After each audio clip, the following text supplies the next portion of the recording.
He is the father of computer science, the founding pioneer of artificial intelligence, and once used his inventions to help end World War II 2 years early, saving 14 million lives. Yet his country repaid his contributions with betrayal, subjecting him to chemical castration and driving him to the brink, where he ultimately took his own life in depression. All because he was gay. Today, let us take a closer look at the greatest genius of the 20th century, Alan Turing. In 1907, aboard a ship traveling from India to England, Julius Turing, a civil servant in British India, met the woman who would become his love at first sight, Ethel Stoney. Ethel was the daughter of Edward Stoney, the chief engineer of the Madras Railway. Her family descended from Irish nobility and was renowned for producing many outstanding physicists and engineers. 3 members of the family even became Fellows of the Royal Society, making it a family with a profound academic heritage. The meeting between Julius and Ethel was like a spark igniting dry tinder. Not long after returning to England, the two were married in Dublin and then went back to India. In 1912, as Ethel was pregnant, a rebellion broke out in India against the British government.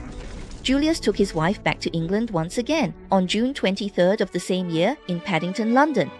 The Turing couple welcomed their second son, whom they named Alan Turing. But not long after little Turing was born, his father Julius was once again transferred to India for work.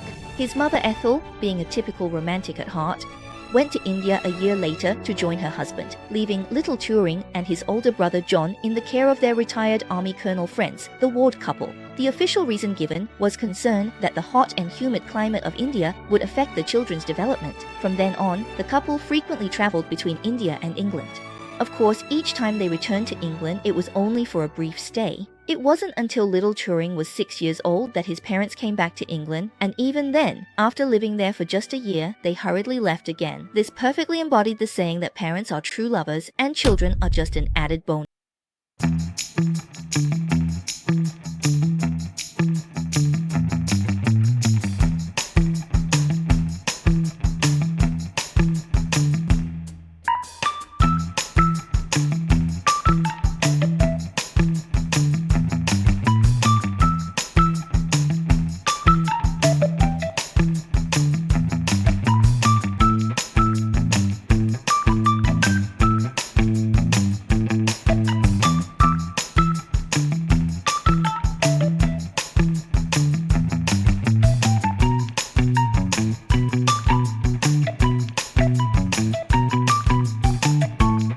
About the lessons the teacher was going to give. That's why he always performed brilliantly in class. Besides that, young Turing was also passionate about invention and research. When he was just over 10 years old, he created a pen that could write in green ink, came up with the idea of designing a typewriter, loved drawing maps, and had a thorough understanding of chemical formulas and the structure of biological molecules. By all accounts, Turing was the very definition of the ideal child that everyone envies. Who wouldn't love him? However, the reality was quite surprising. Whether it was Turing's guardians or his parents, they all felt that this child was not doing anything proper. He spent all his time absorbed in experiments, while his traditional Latin classes were a complete mess, and his handwriting was simply atrocious. They were even worried that Turing might be rejected by some of the old prestigious British public schools. As his guardian, Colonel Ward, a tough military man, preferred boys who could stand at attention, wrestle, and fight. Deep down, he looked down on the quiet, bookish young Turing who only knew how to study. As a result, he often scolded him. Over time, the lack of understanding and constant criticism from those around him caused the once lively and cheerful Turing to become withdrawn and quiet. He would often play alone, silently using a magnet to pick up iron filings, or, out of boredom, memorize. I don't ever slow up, no I don't take shit. I got no love for the fakeness. If you wanna play tough and wanna hate this, I'll always show up. I don't ever slow up, no I don't take shit. I got no love for the fakeness. If you wanna play tough and wanna hate this, I'll always show up and make a statement. I don't ever slow up, no I don't take shit. I got no love for the fakeness. If you wanna play tough and wanna hate this, I'll always show up and make a statement. Everything I do so instinctive and so passionate. Every word I move so descriptive like an adjective. It would be a dream come true for him. For this reason, young Turing cherished the opportunity to attend Sherborne School very much. Before enrolling, his whole family was still temporarily living in Saint-Malo, France. So on the day before the new semester began, May 3, 1926, he left home, took a cruise ship across the English Channel, and prepared to attend the opening ceremony on the 4th, the following day. But as soon as he arrived in Southampton, England, he discovered that he couldn't take the train to London as planned. The local unions had gone on strike, and the trains had stopped running as a result. Young Turing was undaunted. He promptly sent a telegram to the housemaster, informing him that he would be a day late. Then, without hesitation, he bought a bicycle and set off on the 101-kilometer journey from Southampton to Sherborne School by bike. Even though this route was completely unfamiliar to him, that night he stayed at the Crown Hotel in Blandford Forum, Dorset. His determination to pursue his studies amazed the hotel staff. In fact, early the next morning, all the hotel employees came out to see him off. Later, he wrote to his parents saying, "The people in Blandford found what I did very interesting." When the 13-year-old Turing successfully arrived at the gates of Sherborne School on his bicycle, he also attracted the attention of the local newspapers and media. However, the school that had once given Turing such great hope ultimately left him disappointed. In fact, at that time, Sherborne School, like most public schools, excelled in classical literature and sports, but paid little attention to and rarely arranged science education. There were hardly any science classrooms, and the only 4 laboratories lacked proper physics benches and biological experiment equipment. They were completely unsuitable for teaching, and eventually, even the only 4 classrooms were repurposed for other uses. Fortunately, the head of physics at the school at that time was Henry Sholin Jervis, an inspiring and creative teacher. He found that Turing was extremely intelligent and diligent, with unique insights into many physics problems, so he valued Turing highly. However, Jervis also noticed that Turing's way of thinking still needed refinement and honing because Turing would often propose a vague idea rather than conduct solid research based on existing theories. At the same time, Jervis was also worried about whether Turing could get into his dream school, Cambridge University. After all, even at the age of 15 or 16, Turing's handwriting was still messy, and he was extremely biased in his studies. He even struggled greatly with learning his native language, English, and aside from Jervis, none of the other science teachers had a good opinion of Turing. In mathematics, Turing was always immersed in his own academic world, never using the methods taught by the teachers to solve problems, and often coming up with solutions that were far beyond the curriculum. Therefore, even though Turing won almost every mathematics competition during his time at school, the teachers still complained about him constantly. The headmaster, Sherborne, even considered expelling him and bluntly said so. If Turing wanted to stay at the school, he would have to accept a well-rounded education. If he only wanted to be a scientist, then studying here was simply a waste of time. The teachers even tried their best to prevent Turing from participating in off-campus competitions, fearing he would bring disgrace to the school. Despite all these obstacles, Turing remained true to himself. At the age of 15, even though he had not yet studied elementary calculus, he still helped his mother solve advanced mathematics problems. In 1928, at the age of 16, Turing encountered Einstein's works for the first time. Just by reading it once, he was able to fully grasp its concepts and could even use the results to deduce the laws of high-speed motion in Einstein's inertial frames. He was especially fond of problems that required combining experiment and theory and preferred to derive everything from first principles. Rather than relying on others' results, this habit made his thinking both innovative and independent. But when it comes to the introverted Turing, The reason he was able to remain so dedicated to scientific research and never waver in his original intention was because one person had an essential influence on him. That person was his muse, the light of his life, his senior by 1 year, Christopher Morecambe. Christopher was born in Bromsgrove, Worcestershire, into a family with a strong scientific atmosphere. Both Christopher and his older brother Rupert were passionate about science and mathematics, a passion that was inspired by their maternal grandfather, Sir Joseph Swan, the renowned British physicist, chemist and inventor, who was as famous as Edison. In 1860, Sir Swan invented the prototype of the incandescent lamp, a semi-vacuum carbon filament lamp. This was 20 years earlier than Edison. In 1878, Swan also obtained the first patent for the incandescent lamp, again a year before Edison. In addition, Swan also invented photographic paper, synthetic silk, and the miner's safety lamp. In 1904, in recognition of his more than 40 years of dedication to experimental scientific work and his invention of the incandescent lamp, he was knighted and awarded the Royal Society's Hughes Medal as an honor. With such a grandfather as a role model, it was only natural that Christopher would excel as well. In the same year he became head boy, Christopher had to undergo a serious surgery due to illness, which caused him to miss 2 semesters of classes. But after recovering and returning to school, he quickly caught up with his studies, and from then on, his grades consistently ranked among the top 5 in his year. In addition, Christopher also enjoyed conducting experiments on his own and had a very unconventional way of thinking. During Christmas in 1928, he made several large balloons, attached fuses made of wax string to them, and then released the balloons, watching as they exploded above the girls' school in Sherborne, 500 meters away. Christopher was also very fond of photography. He once secretly took photos of 2 of his favorite teachers, Clive Palmer and Donald Epperson, during class. But perhaps teachers always see their good students through rose-colored glasses, because instead of blaming him, they were actually very pleased and said that it was a sign of respect rather than an act of rudeness. And then, in September 1928, Turing first met Christopher while working on a project about planetary orbits under Dr. Davies. That brief but profoundly meaningful friendship between the two began at that moment.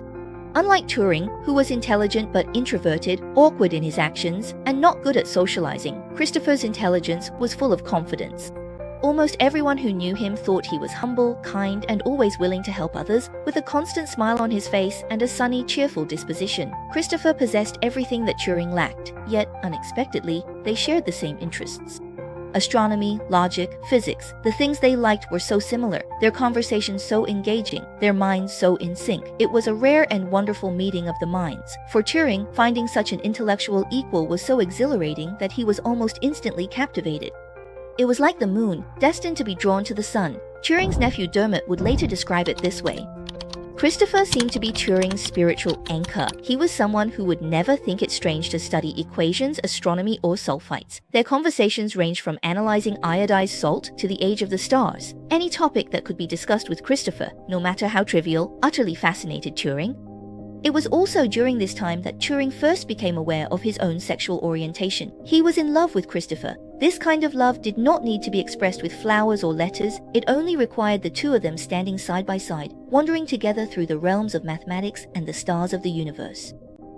However, Turing's feelings for Christopher were less a sweet, innocent first love and more an unrequited crush that was doomed from the start. The reason was simple. Christopher was, without a doubt, straight. He could be inseparable from Turing, and might even have been aware that Turing harbored special feelings for him, but he was not prepared to reciprocate.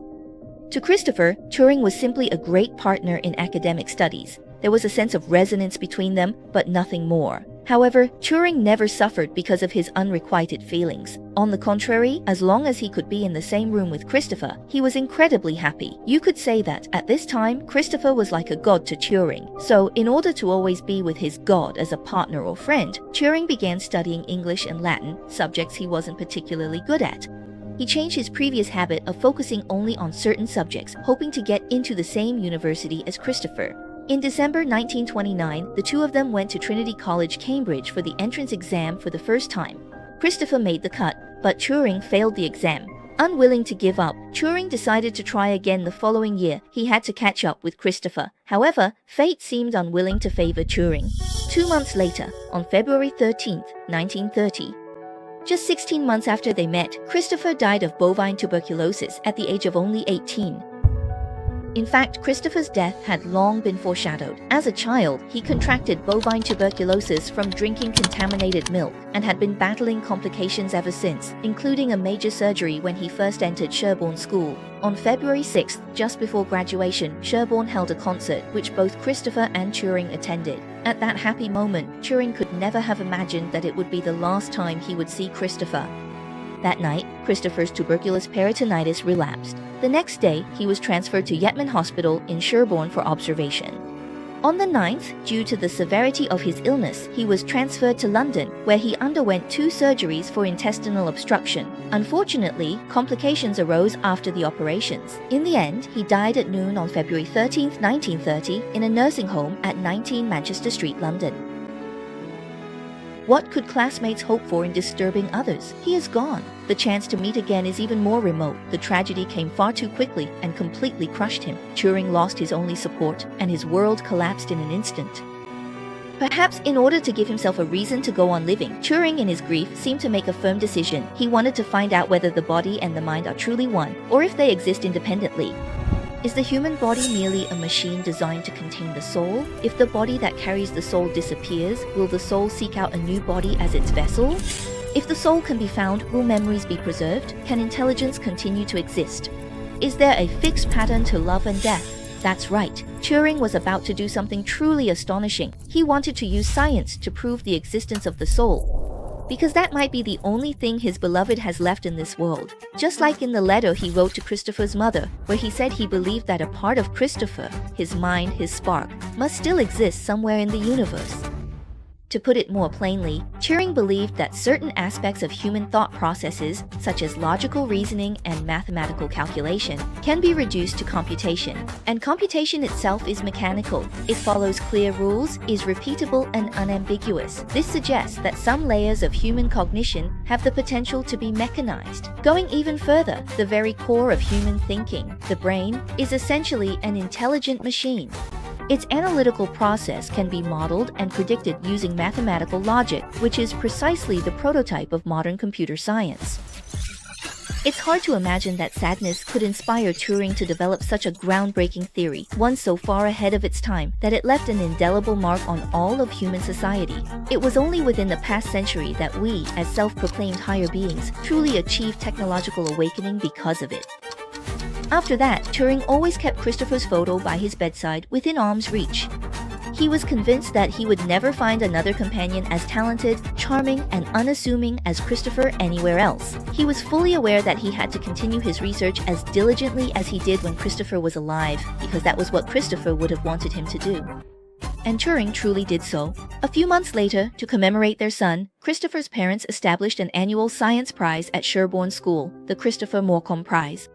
Turing was the first recipient of this prize. Even many years after Christopher's death, Prince still could not forget him and continued to correspond with Christopher's mother to express their feelings. I revere every inch of land he once walked upon, yet the departed are gone, and those who remain must struggle onward. In 1931, Turing finally took the step into the Cambridge University that Christopher had dreamed of. But even after entering this prestigious school, meeting new social circles, being surrounded by other classmates interested in science, and even having a brief romantic partner, Christopher's influence on Turing still lingered closely. In 1932, Turing wrote an article titled The Nature of the Spirit, in which he attempted to use quantum mechanics to prove that the soul might exist. He believed that the body keeps the spirit from being bored, while the spirit must care for and make use of the body. Without the body, the spirit might fall into a state of idleness. In 1936, building on this foundation, Turing published On Computable Numbers with an application to the Entscheidungs problem, in which he proposed the Turing machine, an abstract model of computation. This model used a simulated machine to replace humans in performing mathematical calculations. You could think of it as the ancestor of the modern computer.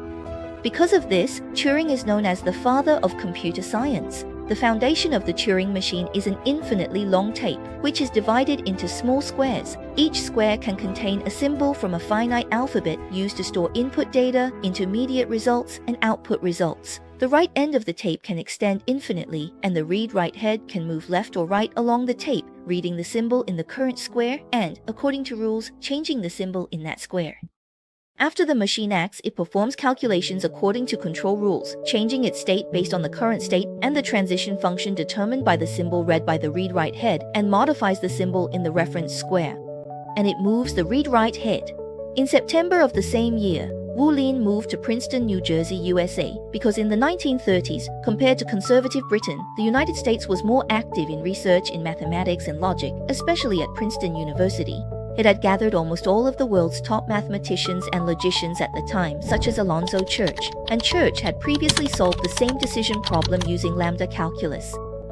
The two naturally had common topics in logic research. Thus, Turing joined Princeton University as a visiting scholar and then pursued his PhD under Church's supervision, obtaining his doctorate in 1938. His doctoral dissertation, based on a system of logical statements, expanded his research on computation theory and the foundations of mathematics. This experience had a significant impact on his later academic career. Of course, aside from academics, there was another thing about America that greatly attracted Turing at the time: Disney. At that time, the United States was in the midst of the Great Depression, and the economic downturn led to widespread feelings of depression among the public. Disney animations, with their light-hearted, heartwarming, and hopeful narrative style, became a spiritual refuge for people seeking to escape reality. In 1937, after years of effort and a massive investment of $1.5 million, Disney created the masterpiece Snow White. Turing was instantly stunned. In one scene, the evil queen drops the apple into the poison to soak it, all the while cackling and muttering darkly.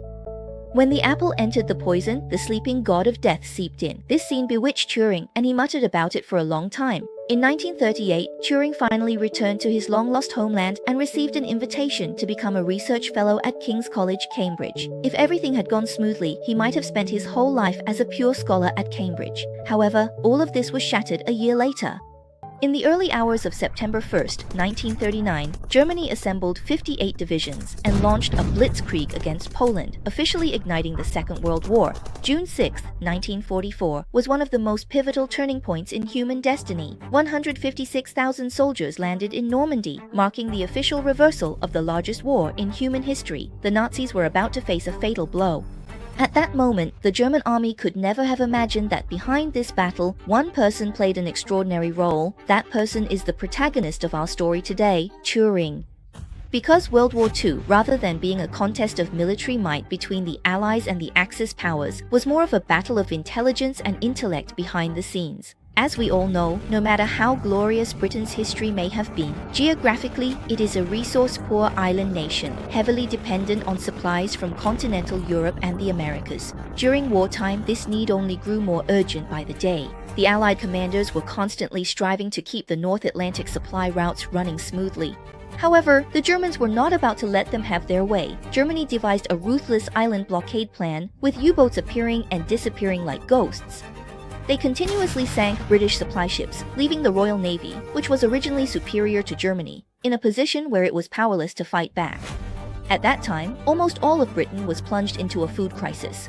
Prime Minister Churchill was even more anxious and overwhelmed, and after the war, he still had lingering fears, saying that the only thing he was truly afraid of during the war was the U-boats. All of this that Britain experienced stemmed from the invention of radio. Radio made the transmission of battlefield information faster and more convenient, driving the shift from linear warfare to coordinated operations, and giving rise to tactics such as blitzkrieg. Germany's tank units, utilizing radio communication, were able to interact efficiently and swept across Europe rapidly in the early stages of the war, thanks to this new mode of warfare. At this point, some might say, after intercepting German intelligence, couldn't merchant ships just take a detour to avoid the threat? Wouldn't that solve the problem? But in reality, German intelligence was everywhere. Combined, the Army, Navy, and Air Force sent tens of thousands of attack plans to the front lines every day, including orders from Hitler himself and important war details down to weather forecasts and supply ship cargo lists. The British did intercept a lot, but they still couldn't do anything about the Germans, because even if all this intelligence was laid out in front of Churchill, he couldn't understand a single word. This was all because the Germans were the first to adopt a certain method. The advanced radio encryption device, the Enigma machine, was invented by the German inventor Arthur Scherbius in 1920. It mainly consists of a keyboard, 3 rotors, and a display. By using multiple rotatable rotors and a reflector, it performs complex encryption transformations on the input letters. The same letter will be encrypted into different letters depending on its position, rendering traditional frequency analysis methods ineffective. In this way, the initial orientation of the rotors, the relative positions between the rotors, and the wiring configuration of the plug board together form the key needed to decrypt the message, maximizing its secrecy. The Enigma machine can truly be considered the crowning achievement of Scherbius's life's work. He even went so far as to apply for a patent, but at the time, he could never have imagined that in less than 20 years, his painstaking creation would become infamous. In 1926, while Turing was still on the verge of being expelled from Sherborne School, the German military was already secretly equipping itself with the Enigma machine. Little did they know, however, that this information would be discovered by their old neighbor, Poland. At that time, relations between Germany and Poland were not good. After World War I, according to the Treaty of Versailles, Germany was forced to cede large areas of territory to Poland, especially the Danzig corridor. This completely separated mainland Germany from East Prussia. There was deep resentment toward Poland throughout Germany. The sentiment that Poland must be destroyed was spreading in Germany, but Poland was no pushover either. On one side was Germany, which hated them to the core, and on the other was the Soviet Union, which had lost to them in the Polish-Soviet War 10 years earlier. Poland couldn't afford to offend either side, so they had no choice but to keep their heads down and gather intelligence, just in case one day their country was suddenly destroyed without even knowing how it happened. Finally, in 1930, the Polish intelligence service intercepted an Enigma machine that was being sent to the German consulate. In order not to alert the Germans, the Poles quietly completed a copy of the machine within just 48 hours, and then secretly invited Marian Rejewski, one of the 3 Polish cryptographic geniuses, to study and decipher it. However, at first there was no progress. It wasn't until 1933 when a playboy named Hans Schmidt from the German Cipher Bureau sold information about the Enigma to the French, and the French then passed this intelligence on to the Poles. This allowed Rejewski to discover that for every piece of intelligence, the Germans would randomly select 3 letters to encrypt and then send them out. And to avoid confusion, these 3 letters would be sent twice in succession. The first 6 letters of the ciphertext thus formed the key. Based on this, Rejewski designed a cryptographic analysis device called the bomb, which could mechanically verify all possible rotor combinations on the Enigma machine through brute force search. It could find the key within 2 hours, but the bomb was not perfect. Its decryption conditions were very stringent. That is, the Germans would have to not update their encryption methods, but that was simply impossible. Who would just sit and wait to be defeated? So in September 1938, Germany introduced an upgraded version of the Enigma, instantly raising the difficulty of decryption by countless levels. The Poles really had no way to proceed, and after months of stalemate, with Germany eyeing them hungrily, Poland had no choice but to hand over the replicated Enigma machine to Britain 2 months before the country was destroyed. This machine ultimately ended up in the hands of Turing, who had just been urgently summoned to Bletchley Park in London. It's worth mentioning that at this time, there were about 30 people, including Turing, who were recruited to Bletchley Park to crack encrypted intelligence, but the vast majority of them were archaeologists. There were linguists and even a chess champion. The only ones related to logic were a math crossword puzzle enthusiast and 2 mathematicians, including Turing himself. This shows that up to this point, the British authorities still regarded encrypted intelligence as a simple word puzzle. But in fact, Turing was very satisfied with this new job, as it allowed him to fully utilize his talent and abilities. Moreover, as soon as Britain declared war, several intelligence interception stations had already been set up along the coast, providing him with thousands of intelligence samples to study every day. But wait, when Turing opened up the Enigma machine sent from Poland, he realized he had seriously underestimated this new job. A single piece of simple intelligence, when encrypted by the original Enigma machine, could result in 15 quintillion, 896 quadrillion, 255 trillion, 521 billion, 782 million, 636,000 new possibilities. Sorry, I really can't even read out this number. What does this figure mean? If all 7 billion people in the world each cracked 1 possibility per day, it would take 622 million years to solve them all. But now, the Enigma Plus is clearly even more insane. The Germans directly upgraded the original 3 rotors to 5, and even gave operators the authority to randomly select 3 out of the 5 rotors to use each day. This increased the number of combinations tenfold. In addition, the first 6 letters of each message were also encrypted with different keys, and the maximum number of letter pairs that could be swapped on the plug board increased from 6 to 10. Meanwhile, German operators would receive a new booklet every month, which clearly listed the daily reset logic for the Enigma Plus. What's more, these booklets were printed with special ink that would disappear instantly upon contact with water, vanishing so quickly that even though the Royal Navy sank countless German submarines, they still came up empty-handed. At this point, the method the Poles had relied on, exploiting flaws in German encryption procedures, was clearly no longer applicable.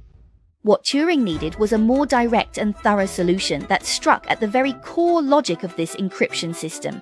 Yet, when faced with such a daunting challenge, a genius does not shrink back.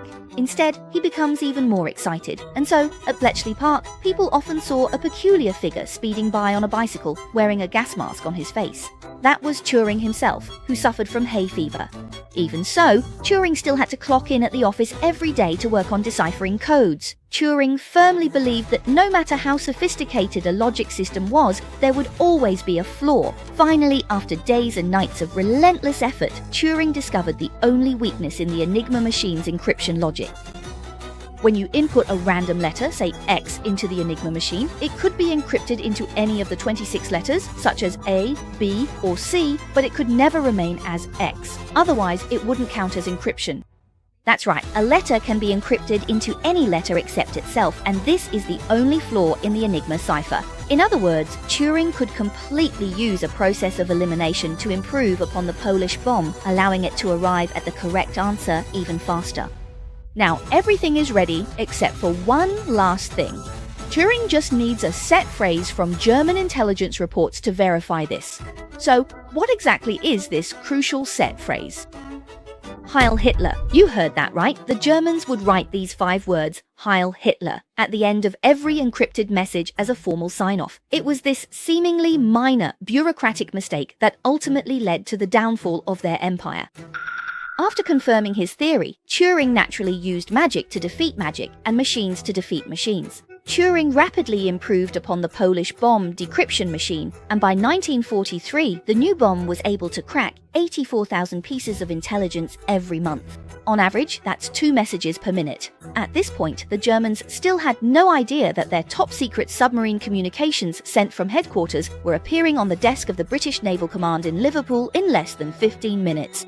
After this, the German blockade plan completely failed, and they even lost control of the North Atlantic. Ammunition, fuel, food, and troops flowed continuously from the United States to Britain. It can be said that it was Turing who saved Britain from what would have otherwise been a hopeless catastrophe. We can imagine that at the time France had already surrendered and Britain was fighting almost entirely alone. If Turing's new bomb had been developed a year later, what would the situation have looked like then? After the war, historians estimated that thanks to the new bomb alone, Turing managed to pull at least 14 million Britons back from the brink of starvation. The war was shortened by 2 years. However, before Britain could celebrate for long, they discovered that the German army had evolved again. In 1941, British intelligence suddenly intercepted a large number of strange signals. It sounded like the babbling of a stream. This was because after discovering that the Enigma Plus was frequently being cracked, the Germans specially developed a super cipher machine for communication between Hitler and his top commanders, the Lorenz SZ40/42, officially named the Lorenz cipher machine.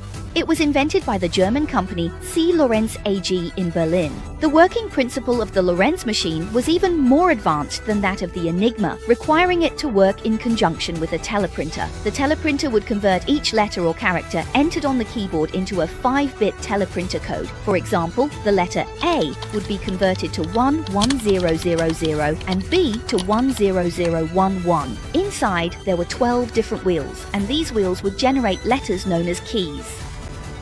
Each wheel had a different number of teeth, and the combinations of different wheels could generate an enormous number of possible keys, up to 1.6 trillion combinations. After that, the Lorenz machine would use circuitry to mix these key letters with the teleprinter code form of the plain text.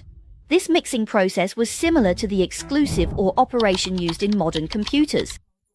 The plaintext code and the key code are processed bit by bit, producing what appears to be a randomly mixed combination of letters, that is, the encrypted ciphertext. For example, mixing the code for the letter A with the code for the letter B might result in the code for the letter G, which is 01011. However, no matter how sophisticated an encryption method is, as long as you understand the encryption logic, it can always be reverse engineered and deciphered. In theory, if you can break down the sequence of these encrypted characters, you can crack the code. And so, Turing, who had just finished developing the new bomb, was once again seconded to Hut 8 at the Manor, where he worked with mathematician Bill Tutt, taking charge of breaking the Tunny cipher. Obviously, this was an even tougher battle than Enigma. However, perhaps because the Axis powers had committed so many atrocities and blood debts that even God began to tip the scales of victory. In August 1941, the Allies seized upon a fatal German mistake. An operator, being careless, used the same Tunny cipher machine with the same settings to send the same piece of intelligence twice. Even more fortunately, this piece of intelligence was a full 4,000 characters long, giving Turing ample material to analyze. The greatest mind in the world went to work once again. This time, he discovered the first systematic method for breaking Tunny messages. At Bletchley Park, this method became known as the Turingery. Meanwhile, good news was also coming from Turing's colleague Bill Tutt, who had discovered the characteristics of the wheels. He deduced information such as the first wheel having 41 positions, thereby figuring out how the Tunny cipher machine worked. From then on, Tunny was no longer unbreakable. However, due to the enormous amount of calculations required, relying solely on the manual efforts of the people in Hut 8 resulted in extremely low intelligence efficiency. Turing once again conceived the idea of building a machine, so he approached Tommy Flowers. An expert in electronic technology, he used Turing's unique theories to design an enormous machine. The Colossus computer was born. In February 1944, the large-scale decryption of Tunny officially began, marking the moment when the Allies finally penetrated the communication core of the Axis powers. The horn of counterattack had sounded, and Operation Fortitude, the greatest deception of World War II, officially commenced. That same year, the Allies planned the Normandy landings on the Western Front in Europe, opening up a second front. However, the Germans had deployed a large number of troops on the Western Front in Europe. If the Allies were to land directly and engage in head-on combat, they would face enormous casualties. Therefore, to reduce the difficulty of the landing, the Allies decided to carry out a deception operation to force the Germans to spread out their forces, thus creating favourable conditions for the Normandy landings. Afterwards, the Allies pretended to prepare for an attack on Norway in order to tie down German troops and make the ruse more convincing. The Allies also had some soldiers deliberately leak information in front of German spies, claiming that the troops were training in Iceland.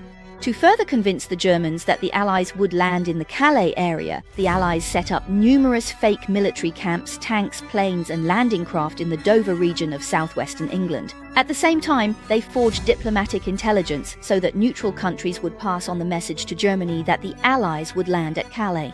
Meanwhile, Turing and the other codebreakers watched through the intelligence they deciphered each day as the supposedly shrewd Hitler stepped into the trap, believing the lies without a doubt.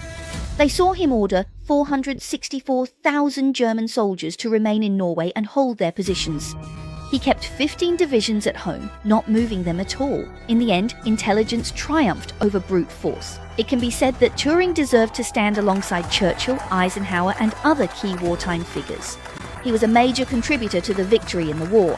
National heroes are celebrated and revered by all. But in reality, the secrecy agreement Turing signed as soon as he entered Bletchley Park destined him to remain an invisible hero. All he received was an Order of the British Empire Medal.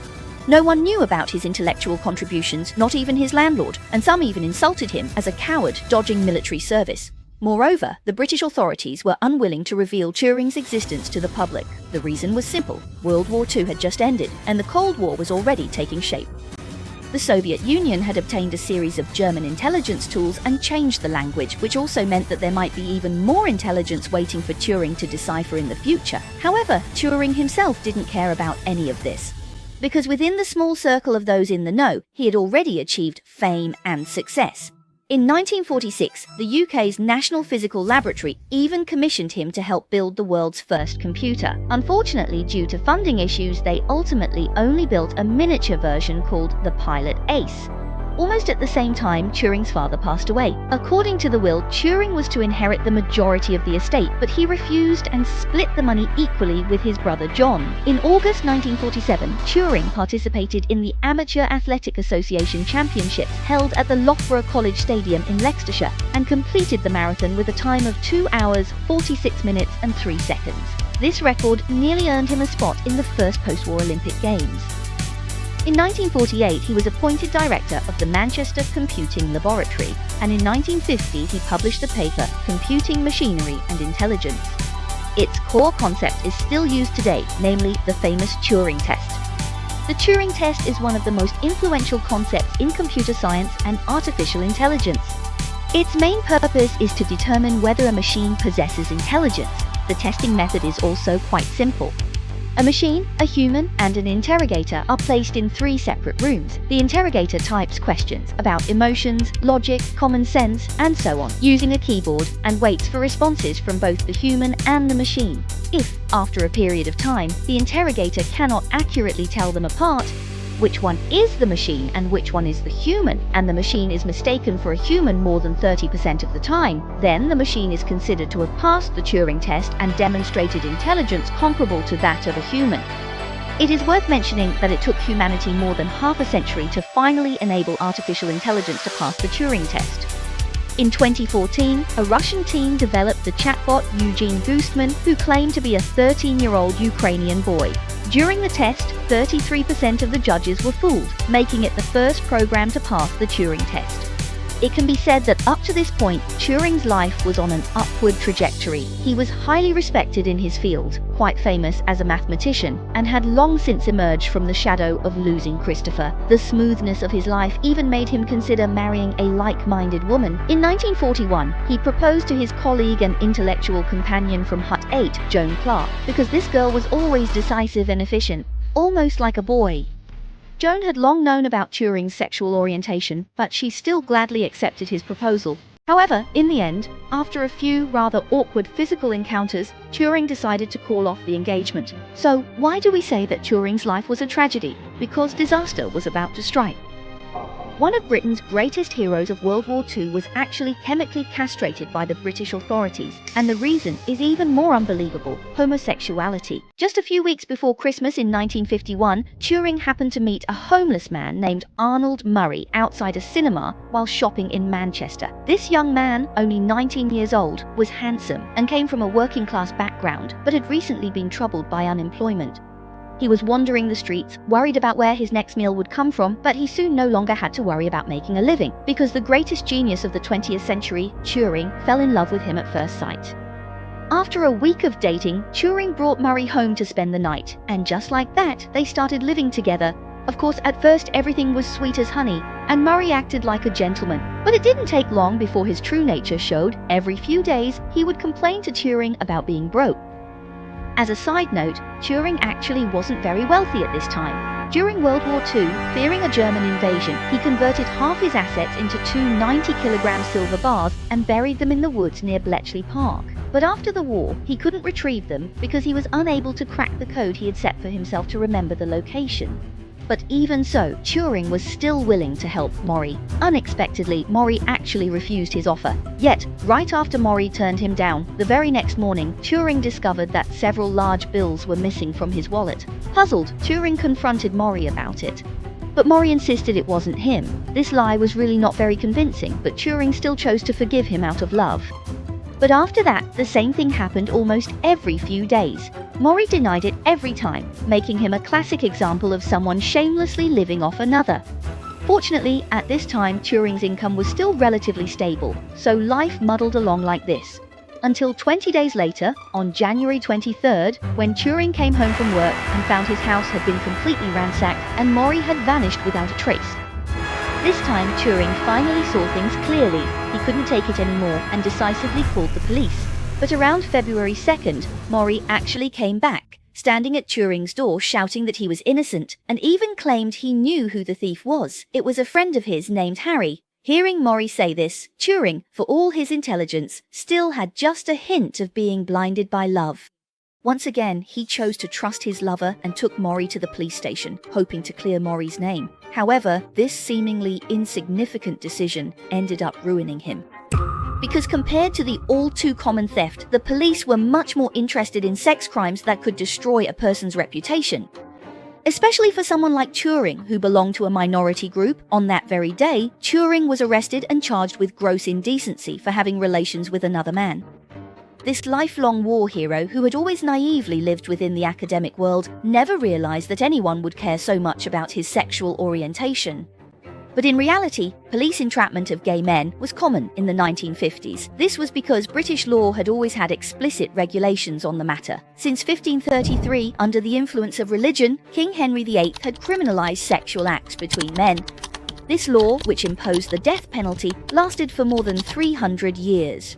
It wasn't until the second half of the 19th century that the British government relaxed the policy, abolishing the death penalty for homosexuality and instead sentencing offenders to 10 years to life imprisonment.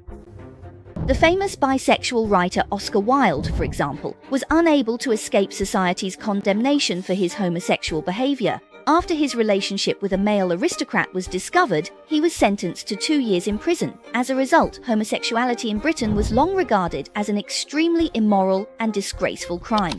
You could be a hero who ended a war or someone who saved millions from famine. But if you weren't 100% straight, you were considered even worse than a thief. In the end, the court found Turing guilty, but in light of his contributions, his sentence was reduced. The judge gave Turing 2 choices: 1 year in prison or chemical castration. Turing chose the latter because for someone like him, being cut off from academic research would be a fate worse than death. As a result, large amounts of female hormones were administered to Turing through oral medication and injections. This not only destroyed his male functions, but also gradually eroded his health. His breasts kept enlarging, his muscles became weak and powerless, and eventually he couldn't even go for his favorite jogs anymore. But compared to these, the blows to his career might have been even harder for him to accept. He also found it increasingly difficult to concentrate, making research exceptionally hard. His security clearance was revoked by the authorities, and he was banned from continuing his code-breaking work. This was, in a way, quite absurd. If Turing had revealed his sexual orientation during the war, he might have been expelled from Bletchley Park long ago. Who knows how World War II would have ended then? But the script for this genius was already outdated. Now, in the eyes of these British officials, Turing was nothing but a monster. On the morning of June 8, 1954, the housekeeper came to make breakfast for Turing, only to find that the lights in his house were unusually bright. When she entered the bedroom, she discovered that the 41-year-old mathematician had died in his bed, the cause being cyanide poisoning. On the bedside table sat a half-eaten apple, a scene eerily reminiscent of the story from Snow White, which he had once been so obsessed with. People often say that Turing chose to end his life in such a resolute way because he was persecuted for being homosexual. But is that really the case? Turing's family and friends all disagreed with this view. First of all, Turing had a habit of eating apples before bed, so it was perfectly normal for him to leave an unfinished apple. Therefore, finding a half-eaten apple next to his body does not prove that he committed suicide intentionally. Moreover, the police never tested the apple for cyanide, and in the days leading up to Turing's death, no one noticed any abnormal mood in him. On the contrary, he seemed to be in good spirits. In fact, by 1954, it had been a long time since Turing's 1-year sentence of chemical castration had ended. His body and mental state were recovering, and he had already made it through the lowest point of his life. Just that Friday, he had left a note on his office desk as usual, reminding himself to come back and finish the remaining work after the holiday. More importantly, even during the period when he was being injected with female hormones, Turing never saw it as a catastrophe. In fact, his mindset remained positive. Not long after his conviction, he told a friend, "There was nothing unpleasant about the day of the trial. When I was detained with the other offenders, I felt very relaxed. With no pressure at all, it was just like being back at school." What reason would someone like that have to commit suicide? Therefore, Turing's friends and family believed that it was most likely an accident that occurred while he was conducting experiments at home. There was cyanide in the spare room of Turing's house, where he often did chemistry experiments, and he jokingly called this room the nightmare room. During that period, he had been conducting electrolysis experiments with cyanide solutions, and also used potassium cyanide to plate spoons with zinc. So, could it be that he accidentally placed the apple in a liquid containing cyanide, or perhaps he accidentally inhaled cyanide vapors released from the liquid? After Turing's death, there was a strong smell of cyanide in the nightmare room. Inhaling cyanide leads to a slower death than ingesting it. This could have allowed Turing to lie down in bed, fall asleep, and then pass away in his sleep. Moreover, the distribution of the toxin in Turing's organs was also more consistent with inhalation rather than ingestion of the poison. But the police ignored all this. They accepted the account given by Turing's friends, the Greenbaum couple, believing that Turing's depression and suicide might have been triggered by his penchant for gambling and fortune-telling. This was because a month before his death, Turing had gone to the seaside with the Greenbaum family, where he happened to consult a fortune-teller. When he returned, he was pale and trembling uncontrollably. At the inquest into Turing's death, the coroner continued to focus on his homosexuality, claiming that with someone like Turing, no one could predict what he might do next given the way his mind worked. Of course, it was also because the authorities investigated Turing's death so irresponsibly that some people believed he had been silenced. After all, he knew far too much. Since Britain was unwilling to use him because of his sexual orientation, they naturally didn't want him to be used by another country either. Ever since Turing was expelled from the code-breaking team in 1953, the authorities had been paying extra close attention to his every move. At one point, Turing was involved with a Norwegian boyfriend named Kiel, which so alarmed British agents that they all mobilized to track down this man named Kiel. Even Turing himself once complained to his friends about it. For a while, the police in northern England were all looking for my lover. Of course, Britain would never admit to any of this, and justice for Turing came very late. It wasn't until the 1970s and 80s that Britain's secrecy policy regarding World War II code-breaking gradually began to loosen. British mathematician and science historian Andrew Hodges used partially declassified official archives along with interviews with Turing's friends and family, such as Robin Gandy and Turing's mother, Sarah Turing, to finally piece together Turing's life. He published the biography Alan Turing: The Enigma, which depicted Turing's conviction for homosexuality, his chemical castration, and his suspected suicide, sparking public attention. This led to strong sympathy for what he had gone through. In August 2009, British programmer John Graham Cumming launched a petition urging the UK government to apologise to Turing. The petition quickly gathered over 30,000 signatures.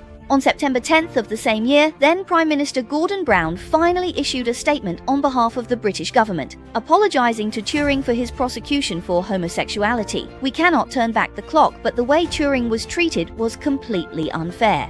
We are all deeply sorry for what happened. Turing deserved better." However, that was not enough. In December 2011, William Jones and MP John Leach created an online petition calling on the UK government to pardon Turing for his conviction of gross indecency. But it was blocked by Justice Minister Lord McNally, who believed that history could not be corrected and that humanity could only ensure it would never return to such times. Nevertheless, Leach was unwilling to give up and continued to submit several bills to Parliament. He also took a prominent role in leading the pardon campaign. This move gained the support of many top scientists, including Stephen Hawking.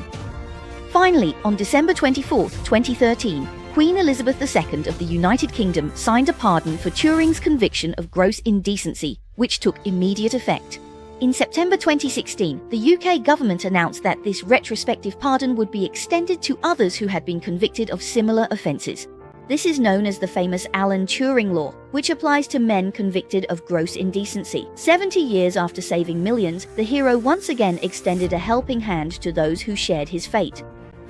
Now, Turing's portrait gazes out from the £50 note into the sunlight of the 21st century, a dawn that countless souls like his can finally embrace with peace. 70 years ago, he used logic to break the codes of war, but he could not break the shackles of his era. Yet those achievements buried by secrecy and the dignity distorted by the law have gradually come to light with the passage of time. It rewrote the ending for that misunderstood genius. Perhaps he never imagined that what he proved with his life was not just whether machines could think, but whether humanity could grow. Mistakes can be corrected, and prejudice can be iterated upon. Maybe this is the most moving algorithm of human civilization. The Apple's lake, buried for so long in the soil of prejudice, has finally broken through under the sunlight of civilization. It grew into a forest, and deep within that forest, there is always a figure wearing a gas mask, riding a bicycle, heading farther and farther toward the direction of dawn.